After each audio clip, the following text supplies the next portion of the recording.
Hello my friends, anywhere, everywhere. Sahabat-sahabat, saat ini saya lagi berada di depan Universitas Kristen Petra, Surabaya. Sahabat-sahabat bisa lihat itu ya, kelihatan ya.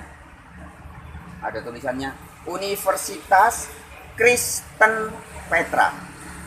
Nah, sahabat-sahabat, pada kesempatan ini saya tidak akan membahas universitasnya, tapi yang ingin saya sampaikan adalah bahwa organisasi yang bernama Kristen itu beda loh ya dengan Kristen. Ya, sekali lagi kita lihat. Di situ tertulis Universitas Kristen. Nah, kita soroti kata Universitas Kristen. Kadang ada juga gereja Kristen. Ya. Nah, artinya itu adalah merek dari suatu organisasi yang diberi merek Kristen. Beda ya dengan Kristen dalam makna yang tertulis di Alkitab. Kristen di dalam Alkitab maknanya adalah pengikut Kristus, atau orang-orang yang setiap hari memfokuskan hidupnya untuk menjadi pengikut Kristus. Itu disebut sebagai Kristen.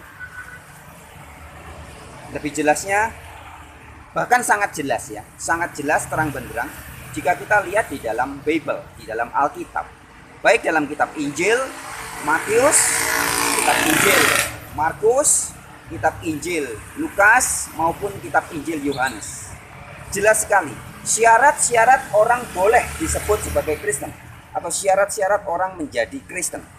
Sangat jelas, sahabat-sahabat bisa lihat sendiri di dalam Bible ya. Nah, intinya Kristen di dalam Bible adalah menunjuk kepada para pengikut jalan Tuhan, yang kemudian dalam Kisah Para Rasul 11 ayat 26 dikatakan murid-murid itu untuk pertama kalinya disebut Kristen di kota Antioquia. Nah, jadi itulah makna Kristen yang sesungguhnya, yaitu pengikut Kristus. Beda dengan organisasi yang diberi merek Kristen ya, atau gereja yang diberi merek Kristen. Itu berbeda. Nah, sahabat-sahabat, di dalam organisasi yang bermerek Kristen mungkin ada orang yang beragama Kristen juga, dan juga ada orang yang betul-betul Kristen. Tetapi tidak selalu orang yang beragama Kristen ataupun yang berorganisasi merek Kristen adalah betul-betul Kristen dalam makna pengikut Kristus. Ya, sahabat-sahabatku. Jadi ini harus jelas, sahabat-sahabat. Karena sering sekali kadang orang menyamaratakan sesuatu disebut Kristen, oh berarti pasti Kristen. Jangan begitu ya. Di beberapa video-video terdahulu saya sudah katakan, di sosial media banyak sekali orang yang mengaku sebagai polisi, bisa mengaku sebagai tentara, tetapi kita tahu bahwa banyak juga ternyata polisi-polisi yang mengaku-ngaku itu di sosial media ternyata polisi gadungan. Tentara-tentara juga bisa tentara gadungan. Nah, jadi jangan semua yang mengaku polisi kita anggap pasti polisi yang betul. Jangan semua yang kita anggap tentara pasti tentara yang sungguhan. Nah, begitupun ketika ada sesuatu tempat, entahkah itu warung, depot, apakah itu universitas, atau itu bangunan gereja diberi merek Kristen, bukan berarti pasti betul-betul Kristen. Ya, sahabat-sahabatku, jadi ini harus jelas.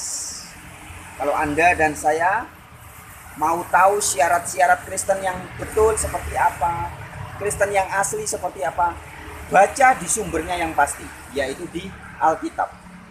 Ya, di dalam kitab Injil yang ditulis oleh Matius, oleh Markus, oleh Lukas maupun oleh Yohanes, sangat jelas di situ syarat dan tanda-tanda pengikut Kristus atau Kristen, ya. Jadi mungkin Anda dan saya belum bisa jadi Kristen yang asli, atau belum bisa betul-betul jadi Kristen. Tapi setidaknya Anda dan saya harus tahu tanda-tanda dan ciri-cirinya.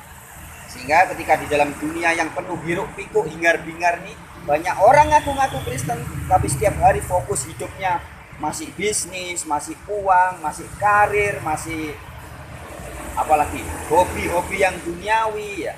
Maka dengan gampang kita bisa tahu, oh ini tidak bedanya dengan polisi atau tentara yang hanya ngaku-ngaku sebagai polisi, ngaku-ngaku sebagai tentara, tapi sebenarnya bukan tentara. Ya, begitupun orang-orang yang ngaku Kristen bahkan bermerek organisasi Kristen belum tentu Kristen yang sejati. Oke sahabat-sahabat, sekian pada video kali ini. Salam jumpa dari saya, wartawan kabar baik untuk Indonesia.